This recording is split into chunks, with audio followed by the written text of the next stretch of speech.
Good afternoon, everybody.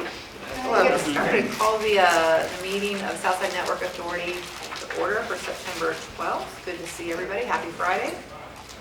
We'll get started with a roll call. Mr. Nixon, would you do me the favor of calling roll? Sure. Ms. Ritter? Here. Chair McClellan is here. Mr. Carter is not.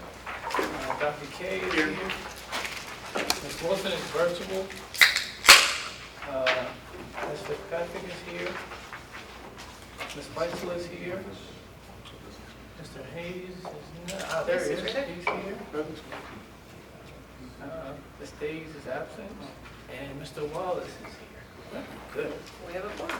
So, Ms. Wilson, as mentioned, has notified us that she's going to be participating virtually. So we need to... I'm here. Yep, thank you for being here, and we just have to formally have a vote to approve your virtual attendance. I don't think that will be an issue, but I do need to ask for a motion and a second to approve the virtual attendance by Ms. Rosemary Wilson from Woodlake Beach. Ms. Ritter, do you move? yes. So moved, and is there a second? Second. Thank you, Mr. Wallace. Any discussion? No? And all those in favor signify by saying aye. Aye. Any opposed? Great. Wonderful. And we also have a couple of other folks who are participating remotely. Mr. Lockaby is online with us, and I can't read everybody else's names. So my apologies. I need to get better glasses. So, great. Looks like Ken Knight, Yes. Patrick Cody, Yes, thank you. Nicholas is there as well. Okay, wonderful. Okay, so now we should approve the agenda as presented. Is there a motion to approve the agenda? So moved. Thank you, Dr. K. Is there a second? Second. Thank you, Ms. Ritter. Any discussion? Hearing none, the agenda has been approved. Oh, excuse me. Hearing no discussion, all those in favor signify by saying aye. Aye. Any opposed? I need more coffee. Okay. Now, are there any folks who are here for public comment? Have any public comments been submitted previously? And next, we will approve the minutes. They were sent to you for review. Is there a motion to approve the minutes from our August 8th meeting? Or are there any changes that need to be made to the minutes? Okay, great. Thank you, Ms. Ritter, for moving to approve the minutes. Is there a second? Second. Thank you, Mr. Wallace. Any additional discussion? No? Hearing none, all those in favor of approving the minutes from August 8th, please signify by saying aye. Aye. Great. Any opposed? Let's get into the good stuff. Okay. We'll turn this over to Mr. Lyon now for a construction update.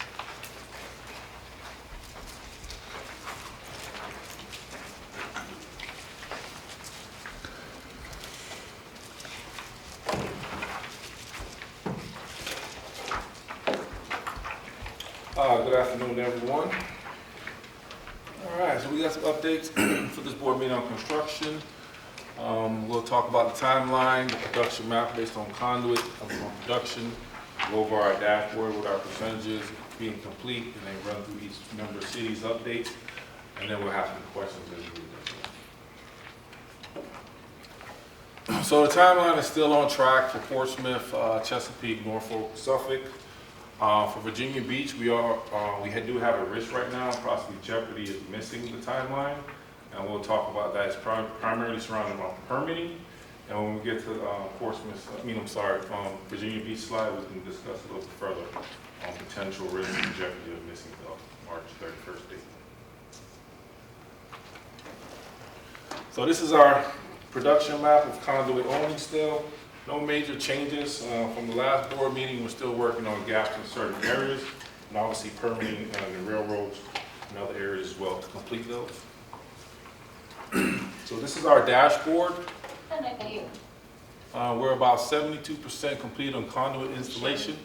That's about 85 miles of conduit at this time. Warren, hold on one second. Ms. Wilson, can you see the screen? The only thing I see is where it says Southside Network Authority, SNA, project updates. Okay. I don't know if we're gonna work on that. Simone, can you check on that? Thank you for letting us know. Thank Yeah, you, you Ms. should be able to see a map currently. It says production map, conduit only. Do you? Okay, now I see a map. Okay, great. Okay. Thank you, Okay. Ms. Wilson. Thank you. Sorry. No worries. Go ahead, it's fine. So the map hasn't really changed since the last meeting, as we kind of working on gaps, getting our railroad permits approved and flagging and other permits throughout our member cities as well. So this is our production dashboard. We have about 85 miles in the ground right now, which is a 72% completion of conduits. We did have very minimal vaults being placed in based on we're waiting on permits primarily through railroads and other utility permits at this time. And because of those gaps, and we'll talk about that, some fiber wasn't able to be installed, as we discussed in the last board meeting, and we'll discuss those gaps each member city at this point. And then the tracer wire, because of those gaps, we weren't able to pull fiber or tracer wire. So those two metrics are stagnant from last board meeting.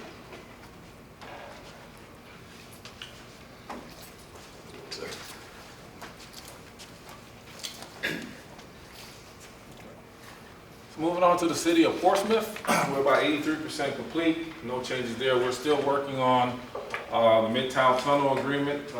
Mr. Nixon and team, we have a meeting on September 15th to talk to VDOT about that. So more to come the next board meeting. And then once that's signed and executed, we have about 6 days to complete. We're still on track for that, targeting November of this year to totally complete Portsmouth at this time, based upon the VDOT agreement that we signed to the next, hopefully within the next month moving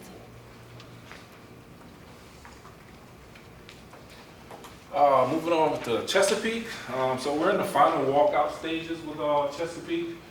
They've completed, as the picture shows to your right there, that's the last railroad crossing they had, that's Bainbridge and Military. So I believe conduit is in there.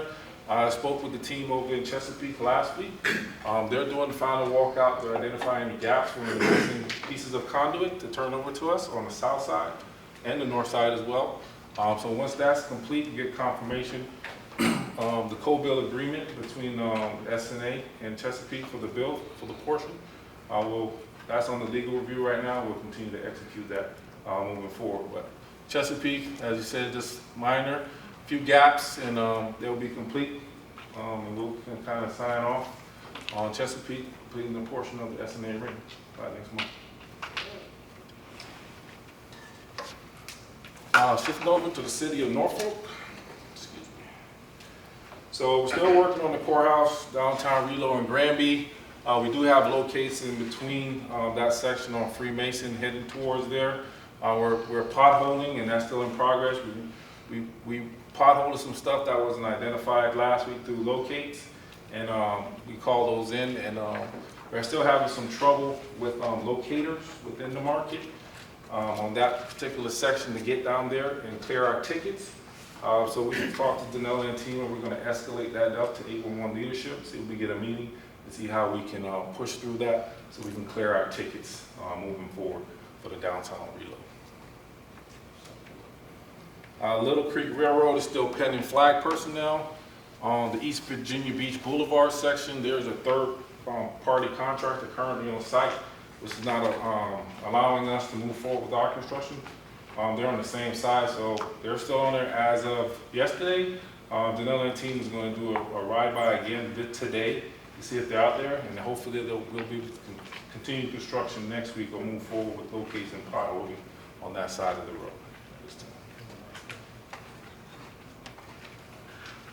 Moving over to the city of Suffolk, primarily railroads, and these are the gaps that we've been talking about. So we have 2 rail pros, Indian Trail, right now still under review. We got some revisions that we received yesterday that we're making for them to upload back in their portal.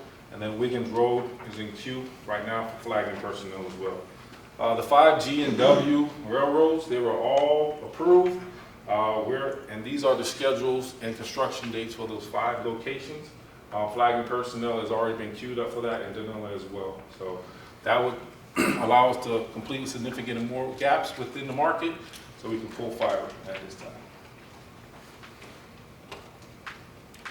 Continuing with Suffolk, one more railroad, CSX. We are pending and scheduled for flagging personnel there. So right now, all the railroads in Suffolk have been approved. We're just waiting on schedule for flag personnel and completion of construction on some others as well. The Bridge Road reload, we're proofing gaps, and we're beginning to mobilize crews next week for the aerial portion. But there may be some night work required for that, because there's additional third-party contractors working on the same area, but they're underground, and this section will be aerial at this point. And then cable crews are currently in market. We're going to begin pulling fiber next week. We're just getting things, reels and everything loaded on their trucks last week and this week, so they can mobilize into the market and start pulling fiber, and we'll notify the city as well when we start doing that.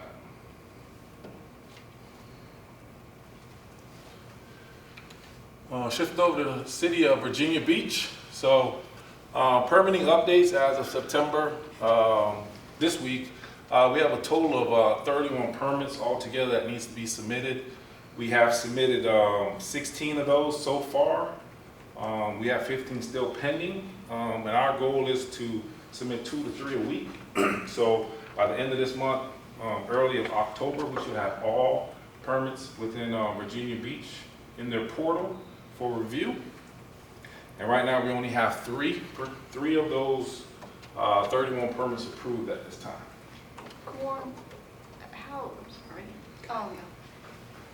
Why don't we have all of the permits submitted? Why do we have 15 that have not been submitted to the city at this point? So based upon the redesign, so with switching over from CTC to Danila, we didn't start submitting our first permits until July. At that time, the goal was to get 2 permits within the portal, so we can review those collectively with Virginia Beach internally as a team to give us kind of a blueprint to move forward with that project. That particular situation was kind of slow in nature to move progress moving forward, so we determined that we need to start submitting more in the portal that are probably less complicated to approve, so we get some stuff approved moving along the chain. And because of the various departments that's involved with it, that'll give those departments the opportunity to review those ahead of time for approvals, which I can show you on the next slide. On our scorecard. So these are all the, so did I answer your question, Ms. Weiss, in regards to? Sorry. So this is kind of our. Just real quickly, just to confirm, we have previously submitted all those permits multiple times. We're just in the latest phase of resubmitting all the permits back to Virginia Beach. I believe that's correct. So we've submitted 100% of the permits. Multiple times. Multiple times. That's what I thought the understanding was. But Peter, tell me if I'm wrong. No, let's have clarity, right? So That'd be nice. I think with CPS, right, you submitted and then realized that they were workable. So there was a delay that happened between Danila taking over from some CTS, like you mentioned, in July. So these are new ones based on the new process. Those have not been submitted So yet. a little disappointed in Danella not to have gone ahead and continued to work the permits that had been submitted by their predecessor. They can't. They can't. They It's can't. not So- constructible so- maintenance. I can answer that. If you look at the original, when I started, I looked at all these permits that were submitted, and what we were left with was a situation where, although permitted, it would have given us a really tough time with operation of the network and maintenance of it. So for example, zigzagging in the median on Lynn Haven Parkway, that's a no-no, right? And when I looked at them versus what best industry practice is, I said, we can't do this. But even though we now have best industry practice permits, the review approval process is still slow. Yes, that is accurate. Do they still just have the 1%? Just the time, it's time consuming. There's also been a few permits, and I do have editors here who personally monitoring this every day. from his regular PMO job. But what we do is ensure between Danella, Warren, and the city that these permits are being looked at. And there are several that I know have been resubmitted like about 4 or 5 times. From Danella? By Danella, and they have been reviewed, and each time it does take between 4 to 6 hours for it to be reviewed, especially civil and traffic.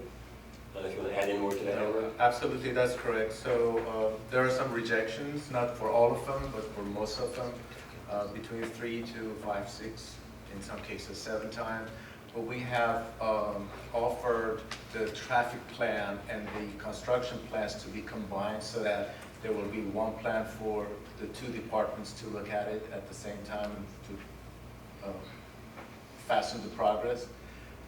Also, we requested for the boxes that are on the maps to have some guidelines, leader lines, to explain exactly what is the box for each part of the map, and we hope that's going to also help to expedite some of the traffic, at least, permit approval processes. Yeah, and to add to that, what we've done also, Danella is creating a separate PDF document with the submission. So whatever was asked to be changed is being documented on a PDF that it has been changed and resubmitted back over. So, but we've been working through those. It was great communication between the teams. Just got to get over that finish line at this point or something, which we have. We've gotten K2 completed this week. And I just got notification right before that, we have a significant permit that should be going across the border pretty quickly. And I believe L is very close for. That's what I was talking about. So, given all of that, on a scale of 1 to 5, 5 means we meet March, 1 means we don't, where are we? I would say we're about a 2.5. So, but this, I think I expressed it before, it's mission critical, right? This is the month for, I would say, out of these 16, probably 10 or more needs to be completed and approved this month. In September? Yes, for permit approvals, so we can begin construction in October. That And leaves that's us. only the 16 that we've submitted, that doesn't do the 15 that aren't yet submitted. Correct, but what we'll have is a good cadence, because we know exactly, based on previous approvals, or the guidelines to move forward with the rest. That's what we're trying to do in the beginning, but it was just not moving fast enough. So we just started submitting permits as a whole to get some, because some are as less tedious as others. Some are just bridges, so we can push some of those as well. So the rest of the 15 may not be as aggressive as permit L, which is very time consuming, because a lot of things happen on Lynn Hayden Parkway. So that's taking a very delicate time for us to kind of get approved, which is a priority for us. But we decided, hey, let's submit some more so we can get the easier stuff out of the way to kind of show a better picture moving forward. So once we have that, then we can continue with progress in a linear fashion to get construction completed. So I think overall you have the teams working, all the teams working very good, communicating very well. Just have to reduce some of those resubmittal by making sure it's right the first time. That would help a lot, because everything we submit, it takes time again to go over with. Are they being rejected for major issues, or are they being rejected for minor issues? What is There are varieties of issues. Sometimes it could be like the maps are not clear, so that I consider that minor, and the responses are pretty good from Danella's side. Sometimes they're more major. As we move forward, we get less major issues noticed. So a couple things. Thank you for the questions. One, I think it's important to understand that the entirety of the ring doesn't need to be completed for us to start moving forward with activating sections. So while this is frustrating, I think, to all of us around the table, I want to point that out. Warren, would you do me a favor? Would you go back to the map, please? Thank you. And I think that the other thing, and I'm just going to speak for myself, but what is challenging is to understand why the other 4 cities are in the 95% plus range, and we're not in that situation in Virginia Beach. And trying to understand why is it so different. And I just think the processes are different, and we have to, if I had a magic wand and we could rewind and go back, that would be nice. We got to figure out how to move forward. Yeah, and I share that, but when we signed the participation agreements, when our councils voted on it, Yes. we said we would smooth our permitting processes, Yes. and 4 cities did that. Yes. And 1 city's permit process has been, for whatever reason, a problem. So 2 engineering contractors, CTC, then Denella, got through 4 cities. Yes. 2 engineering contractors cannot get through Virginia Beach right now. That's why I asked the map to come back up for that reason. I think. But I do want to say for Denella, they're just, every city does permits differently. Yes. So they are just now, several months ago, starting to understand and learn learn the process for Virginia Beach, what the maps, so it takes, I think there's a little ramp up transition to a new contractor to understand, because every city has unique things. They may want a box and we may want a triangle. So, that's, Right. So those are, I think, so I think going forward, I think it sounds like Denell's going to get some traction on this. And just, I'm not there in the trenches like they are, but every city is different, so. And catching to your point too, they have made some changes. I think the beach at one time had this 1 permit per mile thing. We have made that clear that in a high density, perhaps that's one thing, but if you can dig as our desire, load them up. So we have tried to change and work with those as necessary. So I think you're seeing incremental improvement over a period of time. Well, we're still 31 permits, 30 Like I permits down. said, if they're, and we have some more to be given. Now, they're working on this as they have them. They're for a long time, there were months, there was nothing submitted. They can't work on, that's not submitted. Well, I think we all feel strongly that we are working towards a goal. We can't move backwards and change anything. We can only move forward. So anything that you all can do to help, and I appreciate you being here. Thank you. If there's anything that we can do to help you, we don't want to poke fingers in anybody's eyeballs, right? We want to. We're all in this together. It's a regional effort, so Absolutely. we want you all to be successful, because when Virginia Beach is successful, we will be. But And yeah, we've offered to even have additional engineers approval if necessary, but at this point, until we have the volume, they said we're good, so kind of where we are. Although it's not an IT thing, we're still trying to be the middle ground for that. I apologize because I do have to leave early for the opioid abatement thing.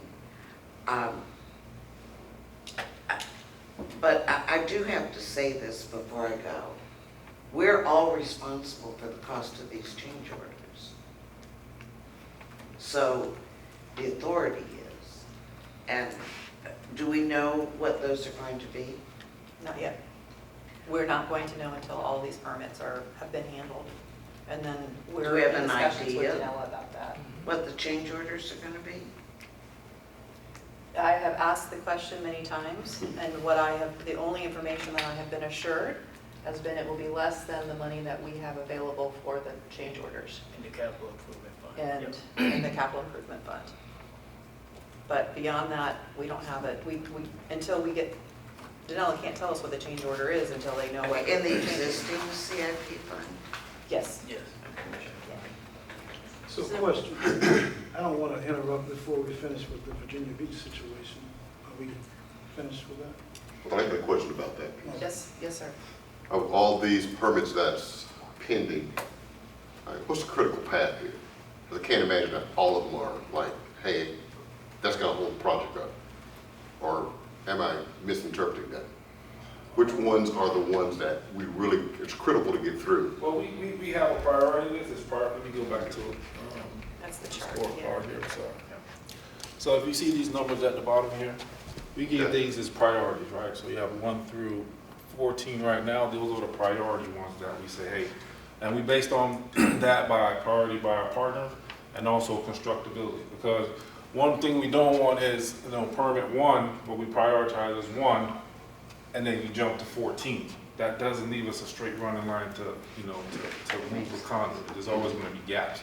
So this is strategically planned out that we can have paint in front of us, the drill, so they can consistently move when these permits get approved. Okay.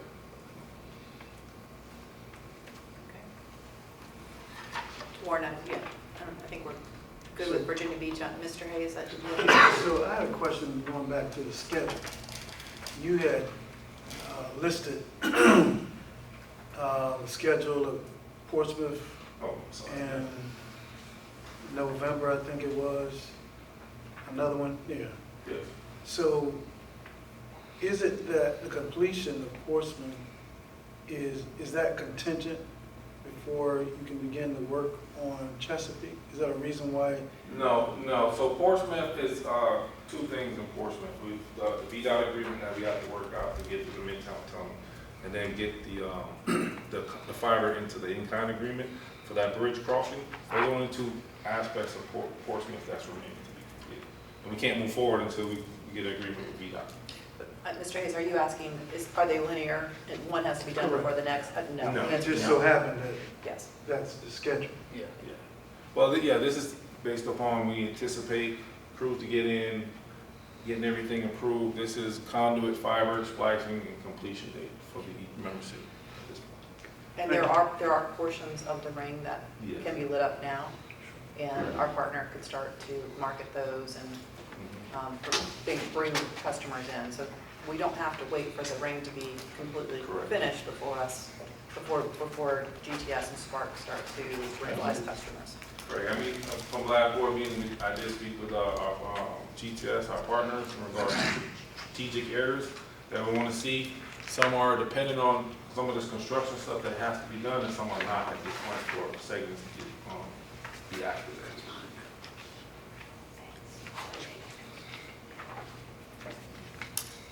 Anything else, Warren? Is information in this PowerPoint available to us, or is it, because I'm looking for the slides that you. Sure, we can make it available too, no problem. We'll send it over.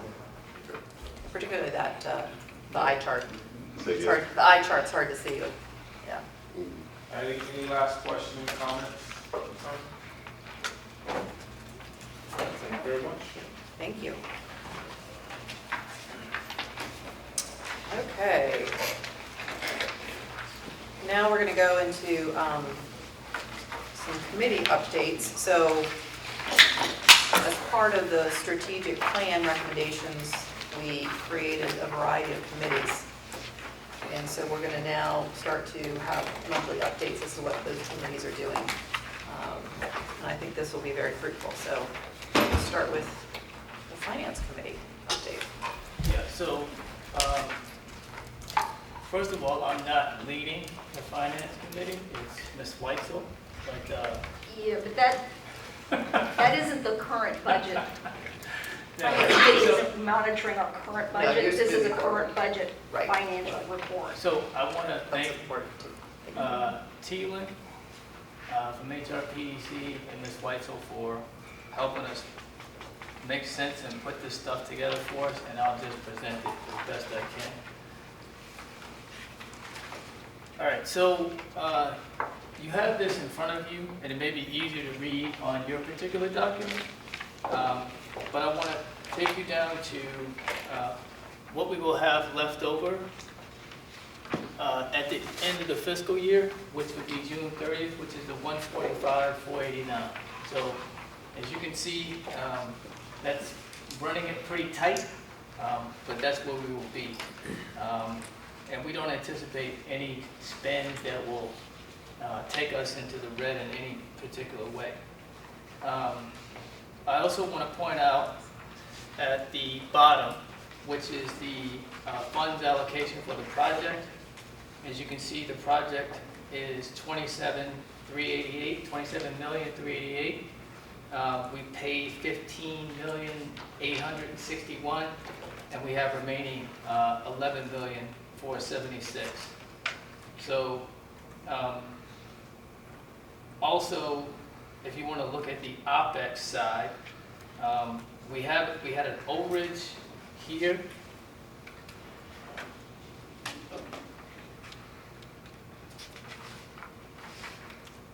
Had an overage here of this 193, and then we have the 210. Those came from, the 193 was basically interest earned, so we used the interest earned to cover what we had an overage in is the amount that was attributed to salaries, fringe, benefits, and marketing, and a fiber management system. So, any questions on the budget itself? I think the main thing and the main takeaway is that we have $145,489 at the end of the fiscal year. And we have spent 15 million and we still have 11 million and some change to go to complete the project. That does not include the pending change orders that we talked about earlier. So, Marcellus, so we start with 25 million, Yes.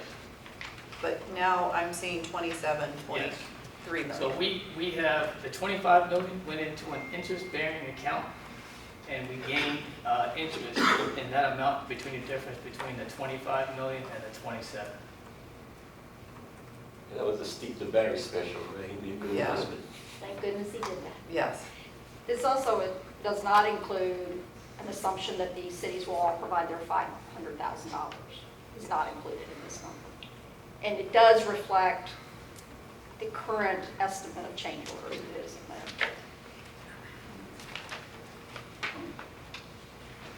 Thank you for clarifying that. That's important. Is that the task? Now, what line are the change orders on? It's not in here. Oh, it's not. No, it's not on this particular. It's on we have another tab that's specifically for change orders. So we don't know what the change orders are, but you have an estimate, Yes. internal. Yeah.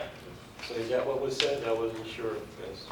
Yeah, it does include an estimate of change orders, some positives, some negatives. Is included in that 9 million, the 11,476,000 number. It does not include the cities all contributing the additional $500,000 into the project. I said 3 things, but I can't remember 2 of them. So it would be like 14 million if it included the city's additional 500? Yes.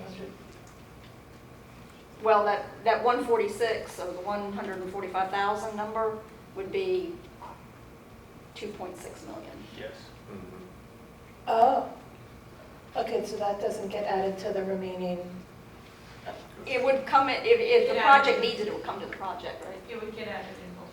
oh, okay.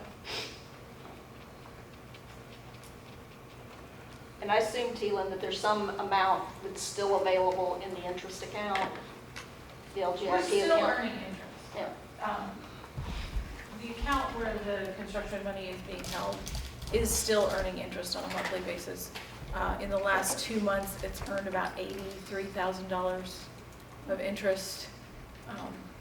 We're earning about $42,000 a month. But as we continue to draw that down, the interest earnings are going to start coming down as well.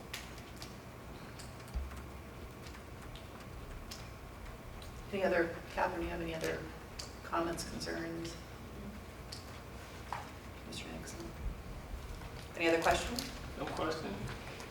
So just one observation. So the $145,000, that's what's projected, like, Yeah. to be left over at the end of FY '26. So that's a very narrow margin. It is. Okay. Yep. So there's really not much in there for like unexpected expenses, but it's a small operation, so. Yeah, very Okay. small. All right. Okay, are you going to go forward with the risk management committee, Mr.? Yes.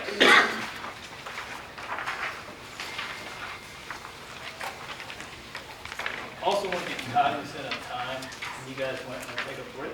No. Madam Chair? No. Okay. Actually, before we do this, just real quickly, I wanted to add, and we haven't talked about this, there's been an email, everybody's familiar, Mr. Nixon is reaching out to each of the city managers and the respective authority members as well, to schedule meetings so that he can present this information, as well as, to your point, the $500,000, just confirming where that sits and what the process would be. So I appreciate that, and for everybody, I believe everybody is scheduled at this point, except for Virginia Everyone's Beach? scheduled. Do we have Virginia Beach scheduled? Yes. Awesome. So we're in good shape In there. Suffolk, we've already. met. You all, Suffolk and Chesapeake have already checked the box. I think Portsmouth, you're already scheduled. So everybody else is good to go. Great, okay. Okay, overachievers, Suffolk. All right. Surprising, so. So risk management, if you guys remember, we had the 10 tenants that were in the strategic plan, and we have 5 of those tenants that were in a not met status.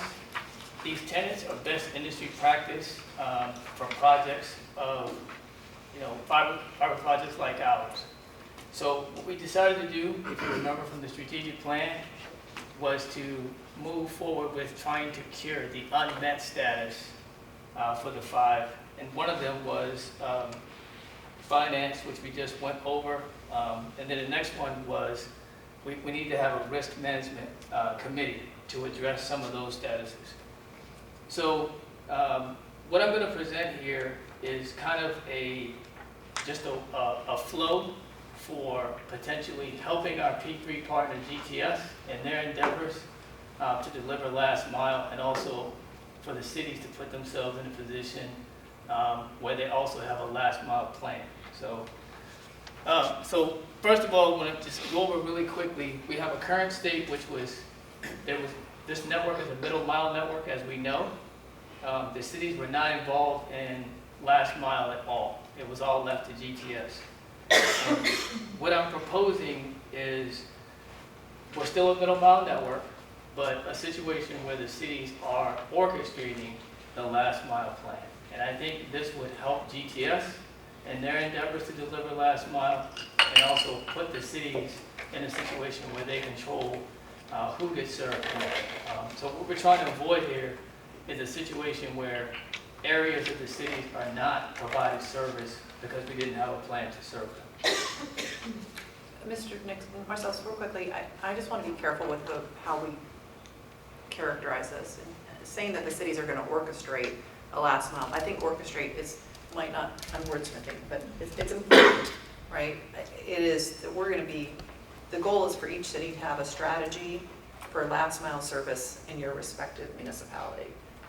Not that you're going to say this is what's going to happen or not happen, but this is what the goal, this is where we want to prioritize, and that's going to happen through the asset mapping, et cetera, so that we have a specific vision. I'm sorry to interrupt you, but that orchestrate thing is, if people they could see that in a variety of ways, and we have to be very careful on that one, so. Because cities are not allowed to Correct.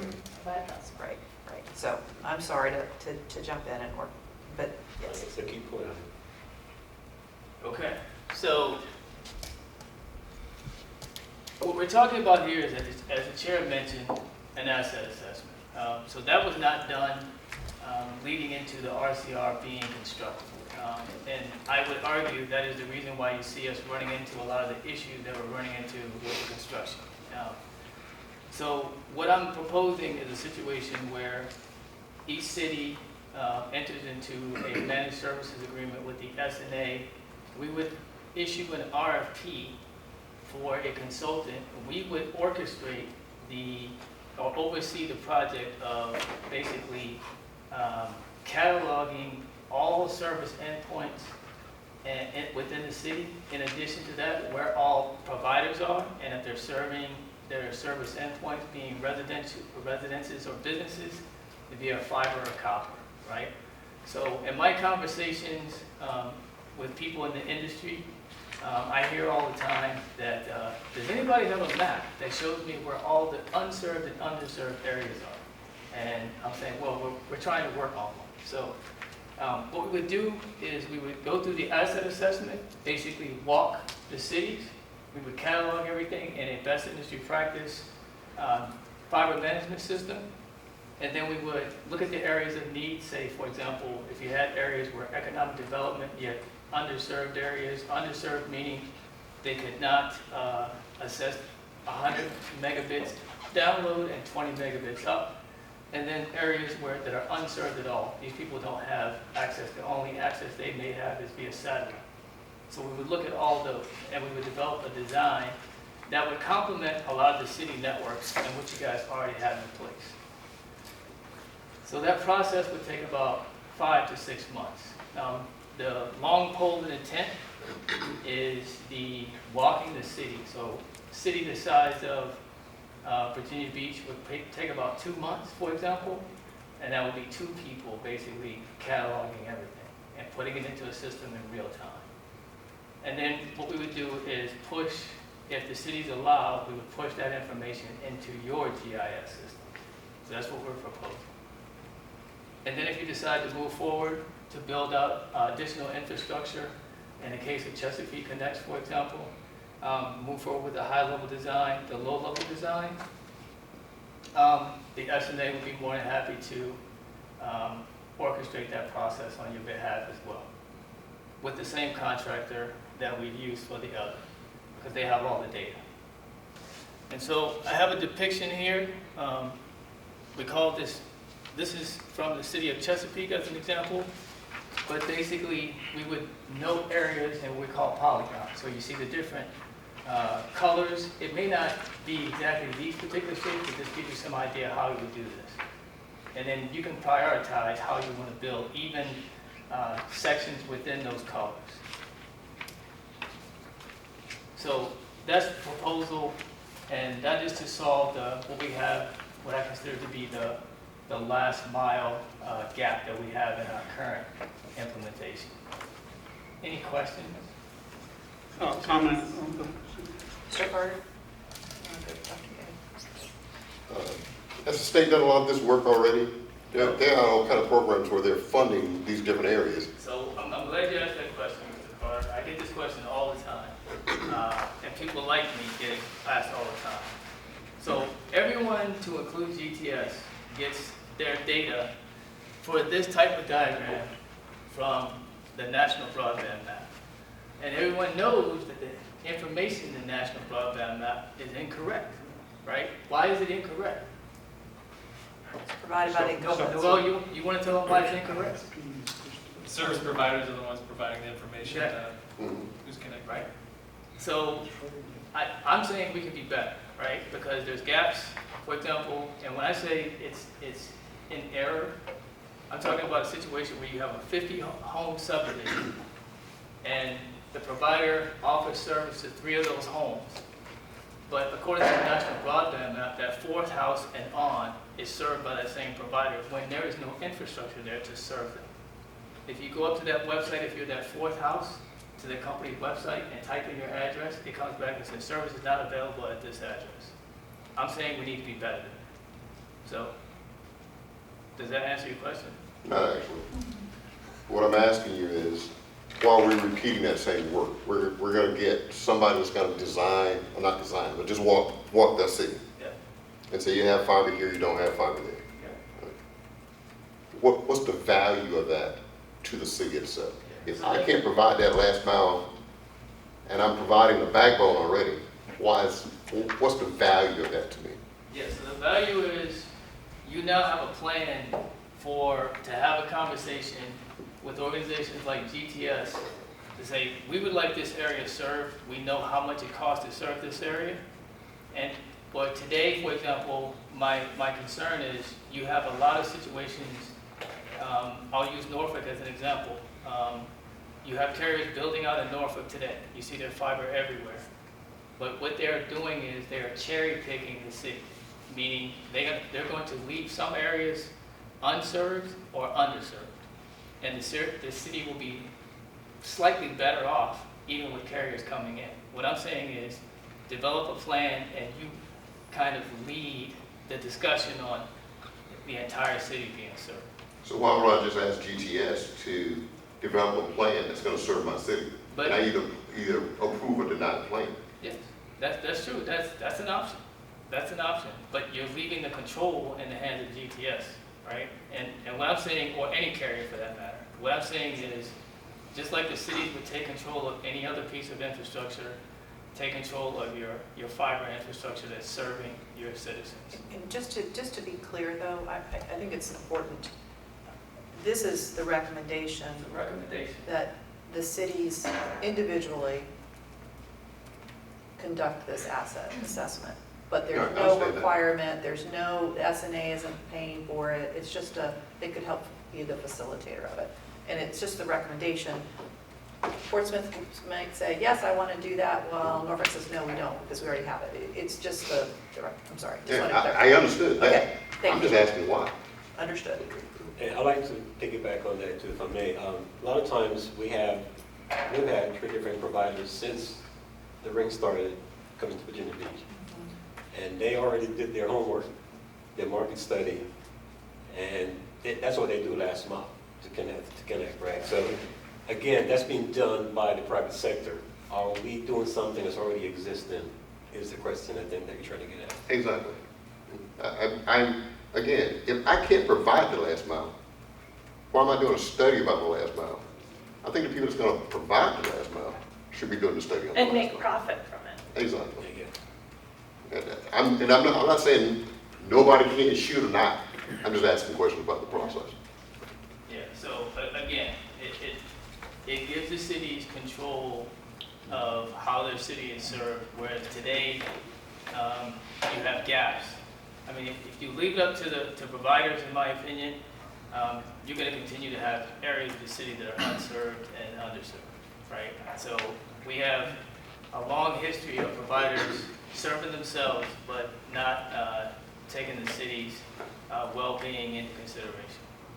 And as the chair said, I'm just offering a recommendation. It's up to the cities themselves whether they want to move forward with that or not. Dr. Kay? Yeah, I want to, so Suffolk is kind of like all in, we've already met. The reason why is we have a lot of confusion in our communities, and economic development also another, I get calls all the time, hey, who serves me? And I know there's a list, here's the list of ISPs I can tell you I know that are, have agreements with the city, but I have no clue what they provide you. Are they competing, are they not? So I think just having the inventory of what's where and by whom is important information for us for both citizens and for prospective businesses. I don't know how many calls I get from economic development. Hey, I have an interest, what's the maximum bandwidth they can get in this location? I don't know. Here's your all I know is go ask Spectrum, as Verizon, as Chantel, maybe GTS in the future, but there's no understanding from our end of what's really in the ground or aerial capabilities. And the BEAD, and I was going to add on, the BEAD process we went through with the HCD was also self-reported by the citizen, and you had to go, hit the speed test, 3 days in a row to get, because nobody knows what the real, what's on actually provided to them besides what's on the FCC maps. Yeah, I think we could probably say that the BEAD process itself was, if you don't have bandwidth, how are you going to test it? Yeah, So that's flawed. So I understand that, and it's good to have information. But again, I go back to Mr. Coleman, value. So nice to have versus is it necessary? And I think because there's a cost to the cities, correct? Sure. So that's what you got to evaluate. Yeah, and as you mentioned, this will be self-funded by the cities. SNA has given us an avenue to do this. Hopefully, if you do an RFP, we have a vendor that can do this fairly efficiently and potentially, saving us the time and effort to go through this process. One of the other things too is there's a lot of infrastructure already out there, right? So most of the cities have their own backbones today, Portsmouth included. Those assets are not fully utilized, and from a monetization standpoint, they could be used by those same providers who are providing service to your service endpoints, both residential and commercial, and then monetize those things. And then you have a revenue stream that you didn't even foresee, right? So for those cities out there that are interested in that, this is what I'm proposing. Because as we did the asset assessment and move forward with that, we would find out where all the city assets are and all the provider assets. Just like Dr. K gets calls, since I've been in this role, I've been called by 3 different carriers asking how they could connect to, who do I talk to from the city of X? Or how do I connect to the RCR, right? And so those are monetization opportunities that I think we're missing today. Any other questions on this piece? Mr. Carter, did you get your question answered to your satisfaction? Not really. It's good to have you here, Mr. Carter. I like your candor. We've missed you. I'm sorry. No, I do think this is important, and I think each We city talk offline on is going to be a little bit different. And I think as we have additional cities who are interested in joining us, they're more likely to take this approach to begin with as opposed to after the fact. As we're having those discussions with them, it makes all the sense that we make that opportunity available to our existing members too. I think that's what we're hearing right now. So. I have one more question. Are there any Virginia local governments that have done this asset assessment? Yes. Most projects that are fiber start with an asset assessment, whether it's a middle mile project or a last mile project. Okay. You have to know what's out there. Okay. Okay. So we have a, That would be valuable if we hadn't built the project. We already got fiber in there. That doesn't mean we didn't do it out of order. We definitely did it out of order. So that's all I'm saying. I think Ben, you had a question or a comment? Yes, thank you all for giving me an opportunity to speak here. Is a vote going to be taken on this today? We'd like to get some more information on exactly what this is and how this impacts us. Ben, there's no. This is not a project that is being specifically designed for the SNA. I think you might have missed this piece. The idea would be each city, if they wanted to undertake this, could do this with the SNA, who would go and issue an RFP. There may be no city that wants to do this at this point. It was just, this would be, if we were doing this over, we would start with this. And it was just being presented as, hey, would you guys like to do this? There are some of our cities who want to, some won't, but there's no vote. This is individual city by city. It's not an SNA sanctioned project. Is that helpful? I'm not sure what you mean by it's not an SNA sanctioned project. So an asset assessment is something, if a city would like to undertake it, the SNA could help with that with an RFP and find a consultant who could go through the asset assessment. But it's not an asset, it's not as an authority, we're not saying we're all going to undertake this. And I think importantly, it has nothing really to do with the ring itself's operation. Right. I'm assuming, Chesapeake probably, you went through something like this, I would assume, before you did your Chesapeake Connect. Well, that's a question I wrote down on my paper. We had a nationally known broadband consultant guiding us, so I assume so. Got it. With two of their ex-employees in the room right now. Yeah, so exactly. Understood. Why don't we, I think we've heard about this quite a bit. I know this is the industry best practice to have this. We appreciate that. I think each city's going to have to determine if this is something that's, you want to move forward with, or if you want to focus on other things. So why don't we, Marcellus, can we move on to the infrastructure committee discussion? So infrastructure committee, one of the gaps that we had, one of the tenets that we had a not met status is we didn't have a plan for how the cities were going to connect to the ring itself. So we developed this proposal where we implement these 2 points of presence.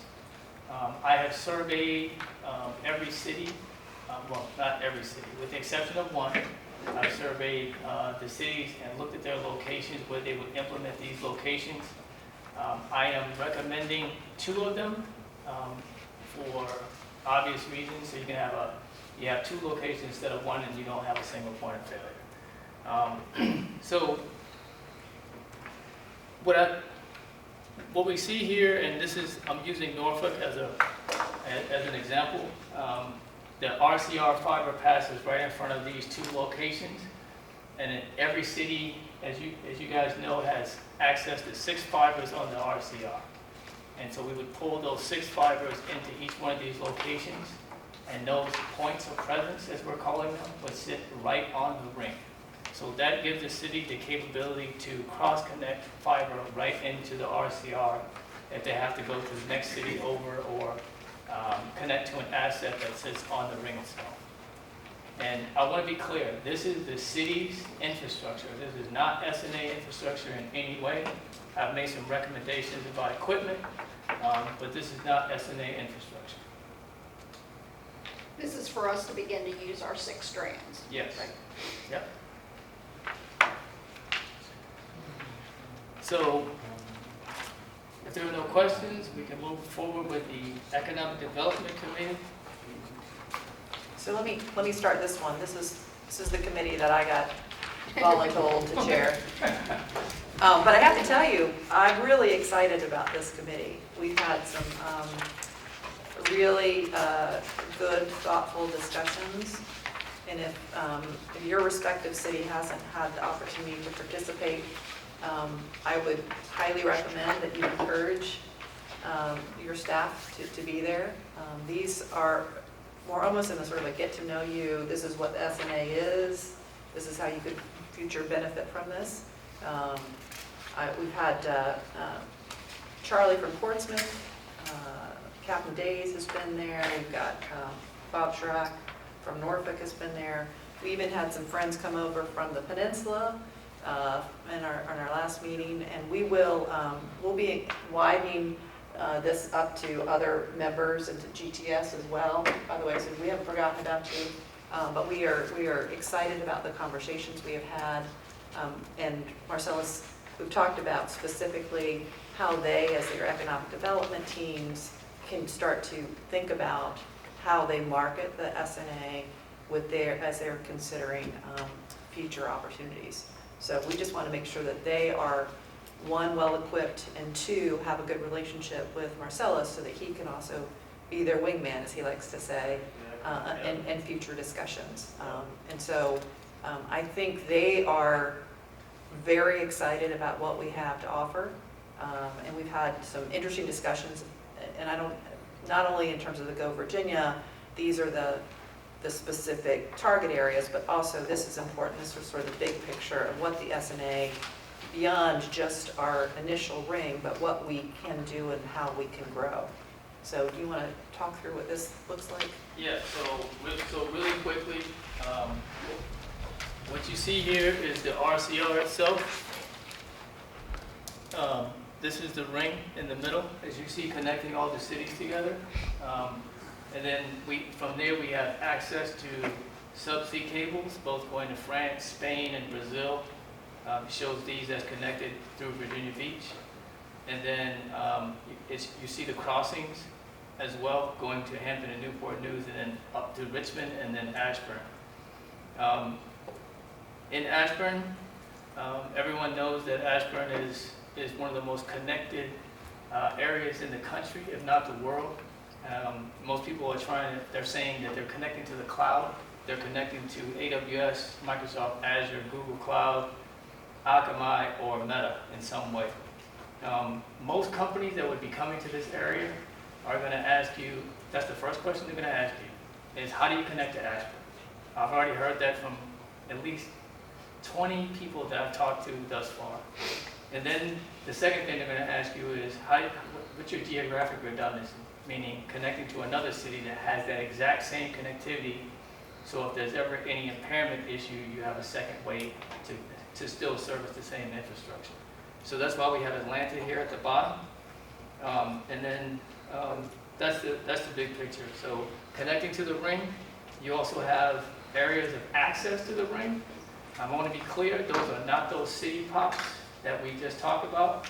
These are areas we call them mid-span needs, where you just have a handhold and you can go in and splice right into the RCR from there. It's a best industry practice approach. So that's what you see here. So I wanted to put this together for the Economic Development Director so they can see the big picture, and hopefully a version of this, I'm working with our marketing company to animate this whole thing to basically educate people, because I hear all the time from the Economic Development Directors, I don't know how to market the ring. So I just want to show them and they can put this in their documentation. And they'll be working with GGS on that. This is really longer term, 3-5 years, Yeah. a vision of where we're gonna ultimately go. And I'm hoping that GGS is working directly with each of the economic development teams in our respective cities as well, talk about how can we market this and how can they work hand in hand. This is more of a higher 50,000 foot level discussion. Yes, More ma'am. strategic. Yes, please. So if I can't get to Atlanta, Ashburn today,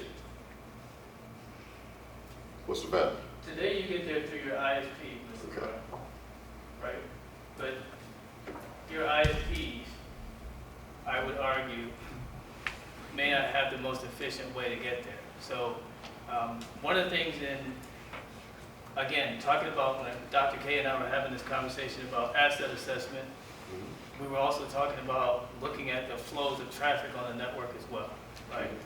To make sure that, for example, latency is going to become a larger and larger issue as we go forward. As you guys see technology evolving very, very quickly, we're trying to position you to be able to take advantage of what you can control and not what's being provided to you.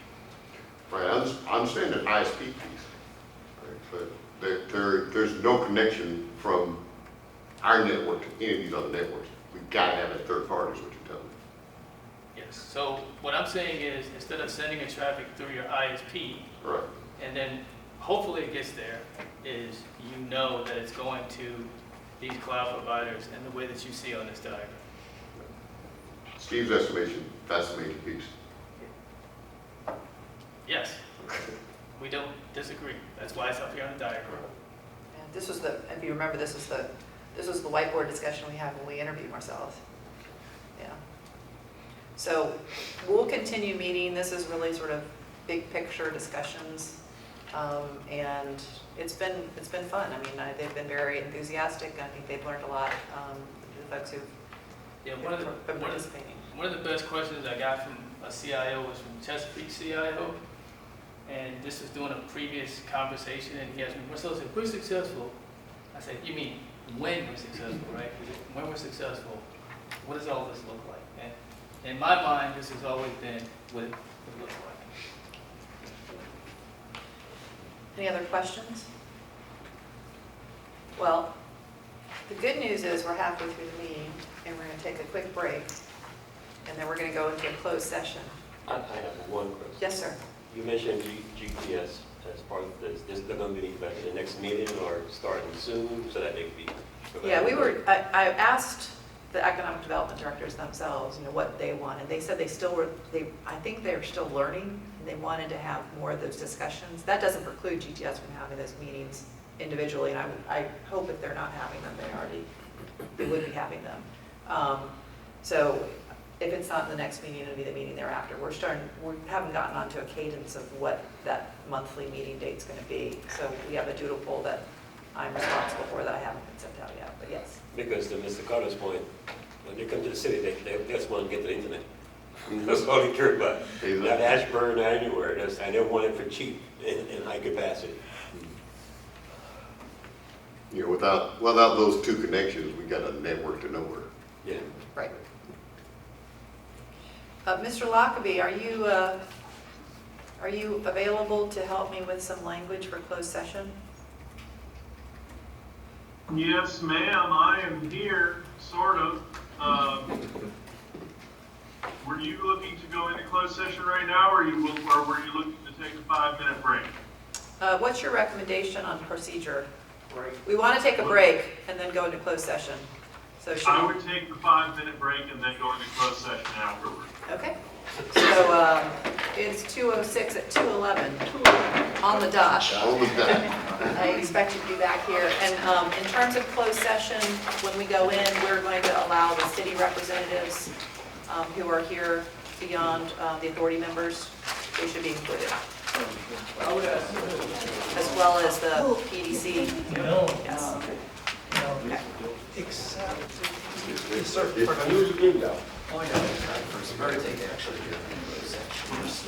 Thank you.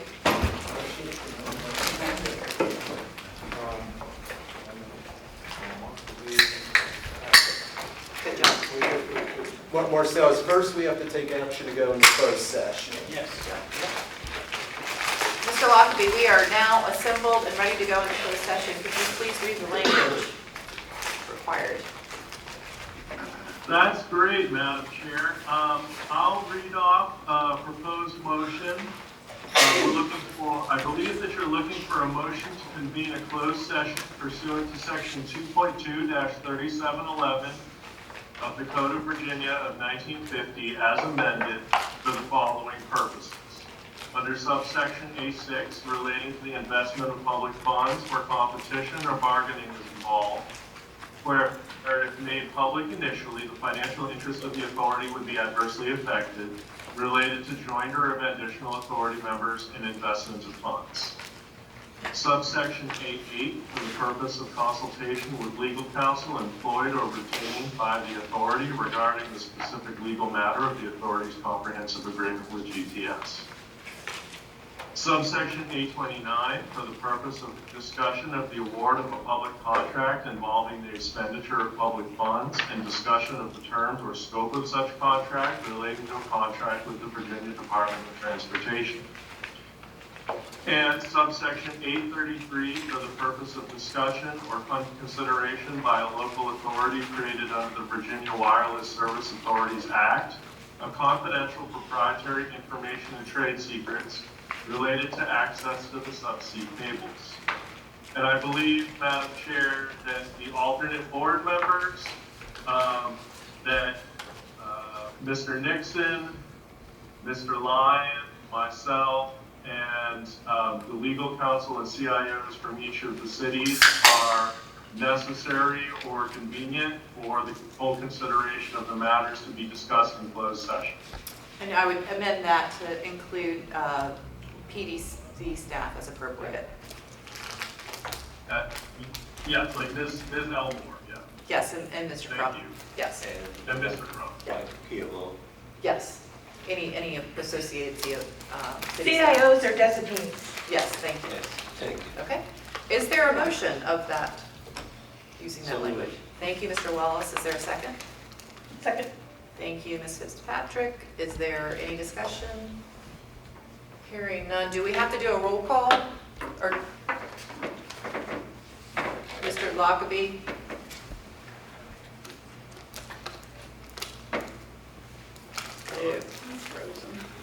You don't need a roll call to go in, but you need a roll call to come out. Okay. All those in favor signify by saying aye. Aye. Any opposed? Okay, we are now in closed session.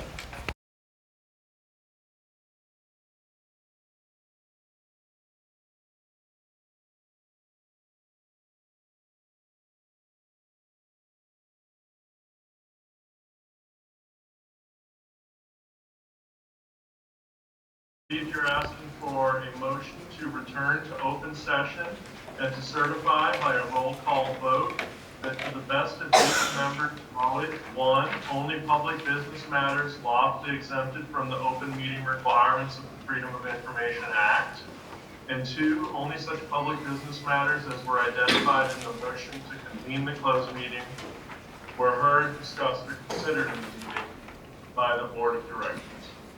Thank you. Is there a motion? So, Okay, it's been moved by Dr. Kay and seconded by Mr. Carter. Any discussion? Need a roll call vote, Mr. Nixon? And Mr. Fitzpatrick Yes. and Ms. Clover, Yes. Mr. Carter, yes. Dr. K, Yes. and Ms. Wilson. Ms. Wilson? Yes. Thank you. Yes. Awesome. Yes. Awesome. We are now out of closed. We are going to go to old and new business. Any old business to be discussed? Any new business to be discussed? I look forward to seeing all of you on October 10th. Have a good weekend. Adjourned.